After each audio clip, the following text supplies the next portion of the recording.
जादुई पतीला। मुंगेरी लाल नाम का एक हलवाई था जो एक सेठ के यहाँ उनकी मिठाई की दुकान पर काम करता था। वो हर दिन उनकी दुकान पर अलग अलग तरह की मिठाइयाँ बनाता था। सारा दिन गर्म तेल की कढ़ाई के सामने काम कर करके वो बहुत थक जाता था। वो इस काम से ज्यादा कमा नहीं पाता था। सेठ के यहाँ से उसे एक वक्त का खाना तो मिल जाता था, लेकिन रात में उसे अक्सर भूखा ही सोना पड़ता था। अपनी गरीबी से परेशान मुंगेरी लाल कभी कभी अमीर होने के सपने भी देखता था। समय के साथ उसकी अमीर बनने की इच्छा बढ़ती गई। रात दिन बस वो अमीर होने के बारे में ही सोचता रहता था। काम के बीच में भी वो अपने सपनों में खो जाता था। इसका असर उसके काम पे पड़ने लगा था। कभी जलेबी जल जाती तो कभी बर्फी में चीनी ज्यादा हो जाती, कभी दूध उबल के बह जाता तो कभी चाशनी पतली हो जाती। सेठ उसकी इस आदत से बहुत तंग हो चुके थे।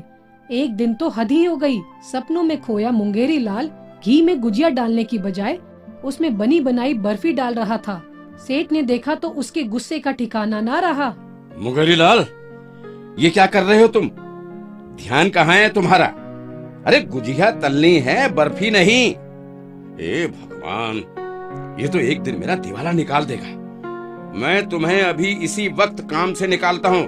निकल जाओ यहाँ से, और कभी अपनी शक्ल मत दिखाना मुझे। निकल जाओ। माफ करिए सेठ जी, माफ करिए। मैं वो जरा खो गया था। दोबारा ऐसी गलती नहीं होगी सेठ जी। मैं कुछ नहीं सुनना चाहता। मैं तंग आ गया हूँ तुमसे। अरे नहीं नहीं नहीं नहीं सेठ जी, ऐसा मत कीजिए, ऐसा मत कीजिए सेठ जी। मुझे काम से मत निकालिए, मैं भूखा मर जाऊंगा सेठ जी। मुझे कोई और काम दे दीजिए सेठ जी, लेकिन काम से मत निकालिए सेठ जी। हाँ, एक मौका और। ये सुनकर सेठ ने उसे एक आखिरी मौका देने का फैसला किया। ठीक है, ये आखिरी मौका होगा मुंगेरी लाल, लेकिन तुम अब मिठाइयाँ नहीं बनाओगे। तुम्हें अब से बर्तन धोने का काम करना होगा। मैं अब तुम्हारे साथ कोई जोखिम नहीं उठा सकता हूँ। उस दिन से मुंगेरी लाल को बड़े बड़े बर्तन साफ करने के काम पे लगा दिया गया।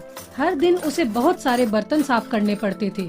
उसके सपने देखने की आदत कुछ कम हो गई थी, लेकिन वो अब भी कभी कभी अमीर बनने का सोचता रहता था। मुंगेरी लाल एक दिन अपना सारा काम खत्म करके अपने घर जाने को तैयार हो गया था। उसने साफ किए हुए बर्तन उनकी जगह पे रख दिए। बाकी के लोग भी अपना काम खत्म करके जा चुके थे। अचानक मुंगेरी लाल ने देखा कि नल के पास एक बड़ा सा पीतल का पतीला रखा हुआ था। अरे, ये पतीला यहाँ कैसे आया? मैंने तो अभी सारे बर्तन उनकी जगह पर रख दिए थे। उफ, शायद मैं फिर से सपना देखने लगा हूँ। उसने पतीले को बाकी बर्तनों के साथ रख दिया। वो जाने के लिए मुड़ा तो देखा कि पतीला फिर वहाँ आ गया। ये सोचकर कि वो दोबारा सपना देख रहा है, उसने दोबारा वो पतीला बाकी बर्तनों के साथ रख दिया, लेकिन पतीला फिर से वापस उसी जगह पे आ गया। उसे कुछ नहीं समझ आ रहा था। उसने खुद को सपने से जगाने के लिए 2-3 थप्पड़ मारे। अपने थप्पड़ की मार पड़ी तो उसे समझ आया कि वो कोई सपना नहीं देख रहा था। वो पतीला बार बार उसी जगह पे अपने आप उपस्थित हो रहा था।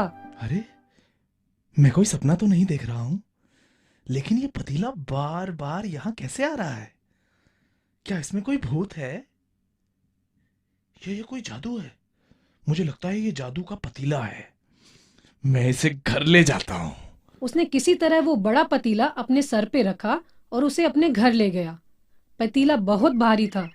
घर पहुंचते पहुंचते उसकी हालत पतली हो गई थी। वो बुरी तरह थक गया था। उसने पतीले को घर के कोने में रखा और कपड़े बदलने लगा। मुंगेरी लाल को बहुत नींद आ रही थी। जल्दी जल्दी उसने अपनी शर्ट उस पतीले में डाल दी। मुंगेरी लाल अपनी चारपाई पे लेट गया और उसे तुरंत नींद आ गई। अगली सुबह मुंगेरी लाल की आँख खुली तो उसने देखा कि वो पतीला कई सारी शर्ट से भरा हुआ था। वो जो देख रहा था उसे उस पर विश्वास नहीं हो रहा था। वो समझ गया था कि वो एक जादुई पतीला था। ये कैसे हो सकता है? ये सच में जादुई पतीला ही लगता है। कहीं मैं फिर से सपना तो नहीं देख रहा हूँ। मुझे इसका परीक्षण करना होगा। उसने एक बार पूरे होश हवास में उसका परीक्षण करने का सोचा। मुंगेरी लाल ने उस पतीले में अपना रुमाल डाला। वो इंतजार करने लगा, लेकिन कुछ नहीं हुआ। उसने कुछ देर और इंतजार किया और फिर निराश होकर काम पे जाने के लिए तैयार होने लगा। अरे कुछ नहीं होगा, मुझे काम पर जाना चाहिए। ये पतीला बेकार है, और अगर मैं समय पे काम पे नहीं पहुंचा तो सेठ जी मुझे बेकार बना देंगे, सच में। हाँ। तैयार होते होते 1 घंटा निकल गया। जैसे ही 1 घंटा खत्म हुआ, वो पतीला कई सारे रुमालों से भरने लगा। मुंगेरी लाल इस नजारे को आंख फाड़ कर देख रहा था। ये सब देखकर मुंगेरी लाल बहुत खुश हुआ। वो खुशी से नाचने लगा। उसकी समझ में आ गया था कि वो अब गरीब नहीं रहेगा। वाह वाह भगवान वाह, तुमने मेरी प्रार्थना सुन ली।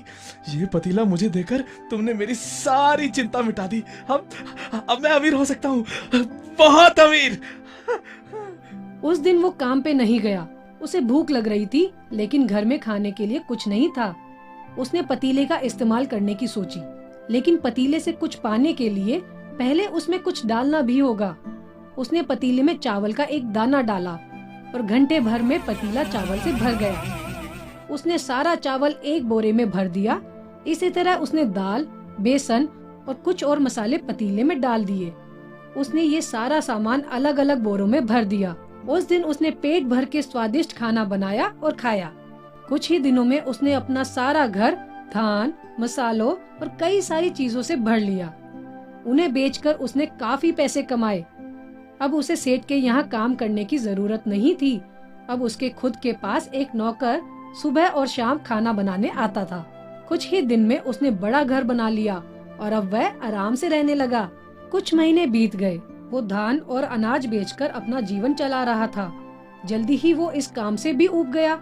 एक दिन उसने सोचा, जब मैं इस पतीले में एक सिक्का डालकर कई सिक्के पा सकता हूँ तो मुझे कुछ करने की क्या जरूरत। मैं बस अपने खाने भर का सामान ले लिया करूँगा और पतीले से पैसे कमाता रहूंगा। ये सोचकर उसने पतीले में एक सिक्का डाला और 1 घंटे में वो पतीला 100 सिक्कों से भर गया। उसने वो सिक्के निकाले और दोबारा एक सिक्का डाला। पतीला फिर 100 सिक्कों से भर गया। वो इसी तरह सिक्के डालता गया और जल्दी ही उसके घर का एक हिस्सा सिक्कों से भर गया। वो इन सिक्कों को देखकर खुशी से नाचने लगा। वो अपनी खुशी में इतना खो गया कि नाचते नाचते वो खुद पतीले के अंदर गिर गया। और फिर एक अचंभा हुआ। वहाँ उस घर में अब 100 मुंगेरी लाल थे। सब एक दूसरे की तरफ देखने लगे। फिर अचानक एक मुंगेरी लाल की नजर सिक्कों के ढेर पे पड़ी। अरे वाह वाह वाह वाह, इतने सारे सिक्के, ये सब मेरे हैं। हाँ? उसकी बात सुनकर सभी मुंगेरी लाल उस सिक्कों के ढेर को देखने लगे और बोलने लगे कि वो सिक्के उनके हैं। वहाँ महायुद्ध छिड़ गया। सभी मुंगेरी लाल एक दूसरे से लड़ने लगे। लड़ाई में वो एक दूसरे की तरफ चीजें फेंकने लगे। उनकी लड़ाई में पतीला भी नहीं बचा। किसी ने पतीले को एक तरफ फेंका तो किसी ने दूसरी तरफ। वो पतीला इतनी बार इधर उधर फेंके जाने से टूट गया। लड़ते लड़ते सभी मुंगेरी लाल ने एक दूसरे को मार डाला। अब वहाँ 100 मुंगेरी लाल की लाशें पड़ी थी और टूटा हुआ पतीला, और उसके साथ में था सिक्कों का बड़ा ढेर। पड़ोस वालों को जब पता चला तो वो इतने सारे मुंगेरी लाल को देखकर बहुत डर गए। सबको यही लगने लगा कि उस घर में भूत है। आज भी मुंगेरी लाल का वो घर भूत बंगले के नाम से जाना जाता है।